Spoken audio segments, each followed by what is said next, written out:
berbagi tips bagaimana bisnis telur supaya konsisten. Jualan telur atau jualan apa ya? Kita tapi fokusnya produk kali ini kita bicaranya jualan telur. Karena yang saya pahamin, yang saya dalamin ya telur yang benar-benar saya paham. Jadi mengulang kembali, jualan telur ini banyak hal. Jadi dari pertama aja sumbernya sudah banyak berbeda harga, banyak paguyupannya. Jadi kita punya paguyupan mungkin yang terregistrasi secara nasional, namanya pizza. Tapi ada paguyupan lain, koperasi. Kenapa beda harganya?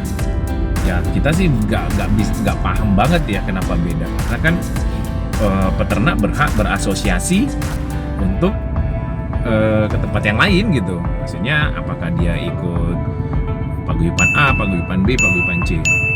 Tapi faktornya bisa jadi pada saat pendanaan mempengaruhi pendanaannya. Misal apakah pakannya dia dibiayain oleh salah satu, mungkin di sini ada perusahaan namanya Pokpan, atau mungkin ada yang lain.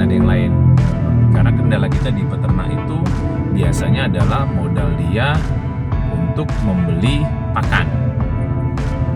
Karena ayam tadi sangat sensitif terhadap yang namanya cuaca, sensitif terhadap virus. Obat-obatan itu sangat diperlukan oleh peternak. Bayangkan kalau dia punya populasi ayamnya tidak sebanyak yang pengusaha-pengusaha besar, tentu ini akan membahayakan. Jadi ini yang membuat di mana mereka nyaman dengan paguyuban tersebut. Oke. Ini yang saya bilang tadi, kenapa harga telur berbeda. Konsennya sebagai pedagang, kita nggak bisa, tentu kita ingin menjual yang paling murah. Itu ilmu dagang ya. Tapi kalau kita lihat sekarang kendala banyak di pasar, banyak orang mau jualnya selalu sumber bahan murah. Tapi kalau bahannya murah, tentu pakannya pasti nggak akan pakan yang berkualitas. Kenapa tidak pakan berkualitas? Karena dia tuh juga tidak mau rugi. Dia punya ayam, dia punya karyawan, dia punya gaji segala macam, dia nggak mau rugi. Jadi ada beberapa hal yang tadi mempengaruhi, sehingga di sini saya ingin berbagi.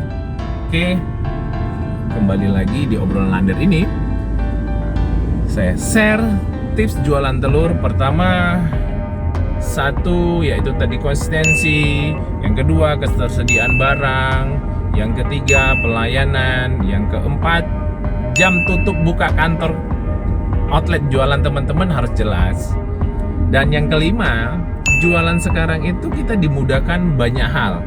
Teman-teman bisa buat channel YouTube, bisa buat Instagram dengan akunnya bisa 2 atau 3, dengan catatan kita tidak fake ya. Jadi kita bisa meningkatkan penyampaian atau promosi usaha kita. Jadi dari 5 ini saya percaya kalau kita yang membedakan dari yang lain itu adalah lagi tadi ya keuletan, kalau bahasa Jawanya ulet ya. Dan saya harap kita bisa mempelajari ini, karena kan apapun yang kita lakukan tetap kita memang ingin menjadi diri sendiri. Itu sepakat ya, itu jadi diri sendiri itu sepakat. Tapi ada sesuatu juga yang kita pelajari dari orang-orang yang berhasil. Dan kita tidak bisa menutup hal itu, karena kalau kita bisa menutup hal itu, ya kita bisa jadi ketinggalan. Sama seperti kita belajar atau seorang profesor belajar, awalnya dia akan belajar dari gurunya, dan setelah dia jadi profesor dia punya sendiri teorinya, punya asumsinya atau punya ilmunya yang dipatenkan sehingga dia menjadi profesor. Nah, demikian juga tadi kita dagang, kita punya hal-hal yang kita pelajarin dari yang lain. Tapi itu tadi pemilihan produk adalah merupakan salah satu strategi yang kita miliki. Setelah saya berbagi tips tadi, itulah salah satu yang menjadi strong point-nya UD Berkah Telur. Teman-teman boleh lihat di UD Berkah Telur IG-nya, Instagram-nya. Dan UD Berkah Telur ini Kita buka setiap hari dari jam 7 sampai jam 5, dan kita punya 2 staff. Kita punya outletnya di salah satunya, kita punya basis pertama kali buka usaha ini kan kita ada di Banyumanik ya, di depan SMP 1 Karangrejo. Kita buka jam 7 sampai jam 4 atau jam 5 ya, karena last order jam 4 karena kita kembali, rumah kita ada di Sambiroto, jadi teman-teman karyawan, staff akan pulang ke Sambiroto dan mempersiapkan untuk barang besoknya.